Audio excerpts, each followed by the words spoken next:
Okay, running solo versus running in a group. Pros and cons of both. So, if running is something that you've got into for the social aspect, obviously you want to be running in a group, you want to be part of a club, you want to be going out on your runs, and also you're going to collect some knowledge, especially if you're new to running. You're going to figure out how to do an interval session, how to recover after each interval repetition. You're going to figure out what a long run looks like and kind of when to push and when to hold back. You're going to figure out racing, because they'll probably get you involved in racing. And a club environment, a running club environment, pretty much anywhere in the world, is such a positive environment where you're going to meet like-minded people who you've obviously got some commonality with, who have got a goal in mind. And no matter what your background is, where you came from, people want to talk to you about, okay, what are you training towards? Like what are you doing in your training in order to kind of get this good that quickly? Like, what are you going to join us for this race on this day? It's very inclusive, and it's such a nice environment to be involved in, because you'll not only meet people that are interested to talk to you about running, because you've got that commonality of running. It's amazing the amount of people that will find a job through their running club and that kind of thing. It's a really good environment to be in. And there is negatives through running in a group, and there definitely are. So if you think about and we all kind of like to look at 30 Kenyan runners doing a 35k running under 2 hours, and it looks incredible. It looks like a herd of elephants kind of running towards, and you can kind of feel that energy that elite athletes are all training together. And definitely some people are getting pulled along in that group, and some people are probably having to hold back, and that's what happens in a group. So if you've got 10 runners and you're all going for a run, and that's a long run, for instance, and you're doing a 25k long run, there's going to be people in that group that are running too slow and for themselves, and there's going to be people that are running too fast. So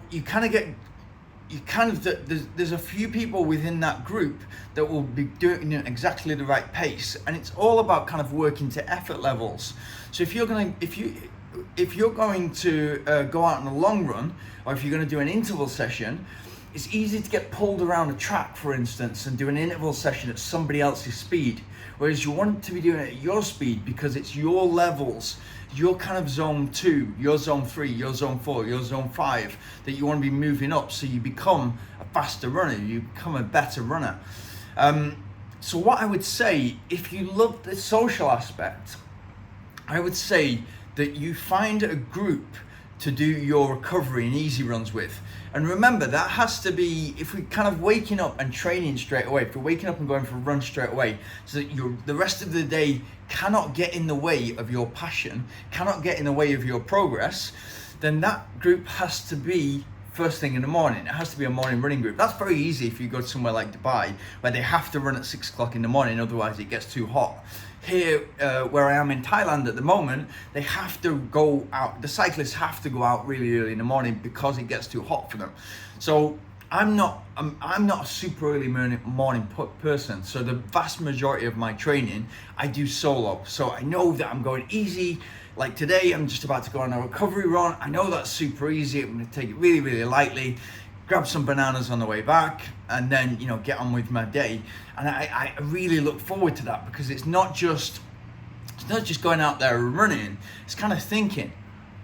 It's like, what's going on with my life at the moment? I'm here in Thailand. Am I happy about this?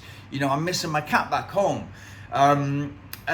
Whatever is going on in my head, I've got like business things to deal with. Like, I've probably got a few problems that I'm going to solve through, and those things become a lot easier on a run because you've got that clarity. Equally, it's amazing when you're running with people and you kind of like having a conversation and you're talking about your day, and for some reason when you're out there running versus like being face to face in a cafe, you're much more open about kind of your life and how that's going, and even if it's kind of just the sentence or paragraph that you're saying to somebody, it's quite an open dialogue. So that's good as well. When it comes to interval training,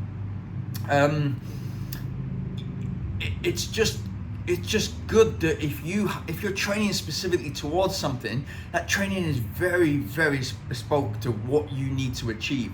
So if you're trying to aim for a sub 250 marathon, for instance, or a sub 4 hour marathon, it's possible to find a group that is also doing that. So their workouts will be very similar to what you're doing anyway. So you can fit in with that, and hopefully that will drag you along, especially in the early days. Once you get towards the sharp end, and this is why when you see guys, for instance, training in Flagstaff, or you get them training in Font Romeu, or you get them training in Cape Town or wherever, there's going to be people who benefit a lot in that group because they're getting pulled along initially, and then they're getting better, and then and maybe that's the way for some people. It depends on the personality trait. It might be the way to get in with. It's like you don't want to be the smartest guy in the room, right? You also don't want to be the fastest person in the group, because you're kind of going easier when you really want to be progressive. So you want to be working out and training with people that are faster than you in certain situations. Definitely not on recovery runs. You don't want your recovery runs and easy runs to be in that gray area where your heart rate's a little bit too high, your recovery is not that fast and full, and then you're a little bit fatigued for the interval session. And that might seem like nothing for the first week or 2 weeks, but eventually week 3, 4, 5, that will catch up to you, and that accumulated fatigue will impact your ability to go fast on the interval session. It'll impact your ability to stay in the right zone on long run day and really execute that well and feel strong towards the end. So these little things, it's all about discipline. It's brilliant to get to the club. And like I used to love going to East Cheshire Harriers and just going out on a club run, and the old guys there would know all the routes, and you kind of go at a pace, and then now and again you get dragged along, and it'd be a little there'd be a point where we'd work hard for 3k or whatever, but it was just a nice social run. And then you get back to the club just after 8 o'clock, you drink a hot Vimto, and that used to be your recovery run. There's something really beautiful to that, because everybody's paying £60 a year to be a member. It's not a money sport. Everyone's doing it for the love of it, and they'll be there at 6:45, 7 o'clock on a Tuesday and a Thursday night, and you get to meet people from all walks of life. It's brilliant. And that's useful some of the time. So if you're in a dedicated 10 weeks before your marathon or before your race, then maybe you want to get to the club, but then go off and do your own thing. And that's a good way to keep the social aspect. So you're going to see them before you run, maybe warm up together, and then you're going to see them after you run for the social side. But during, you're going to be running at exactly your pace. And also clubs are aware of this as well. So if you join your local club, and as I said, the benefits are just thousands of benefits joining a running club, then clubs are aware that people are operating at different levels. So if there's a group of 30, 40 runners all doing some kind of an interval session, it will be on minutes. It will be on time, not on distance. So the minutes that you're running hard is the same minutes that the other person is running. So if you're doing, for instance, 10 times 5 minutes, you're only ever going to be running 50 minutes. You're only ever going to be running those 10 times 5 minutes. So you can do those at your pace. So just, check in with a club. If you want to be if you're in it for the social side, check in with a club, and then see what the sessions are all about. See where you need to go off and do your own stuff, and when you can kind of jump in with the club run and do what they're doing, and whether that interval session matches up. Some clubs, they won't tell you what you're doing in an interval session until you get there that day. And that's kind of exciting and fun, and it's great if you're off season, if you're not training towards something. But if you're supposed to be doing 10 times 5 minutes, and then they put in there 20 times 400 meters, which is much more to do with your top end speed, then it's kind of deviating from your plan. It's taking you away from the goal. And yeah, there's a benefit to doing 20 times 400 meters, but there's a time and a place within the schedule that you'd be doing that. So yeah, those are things to think about. For me, I love to just spend time in my head, kind of work through things.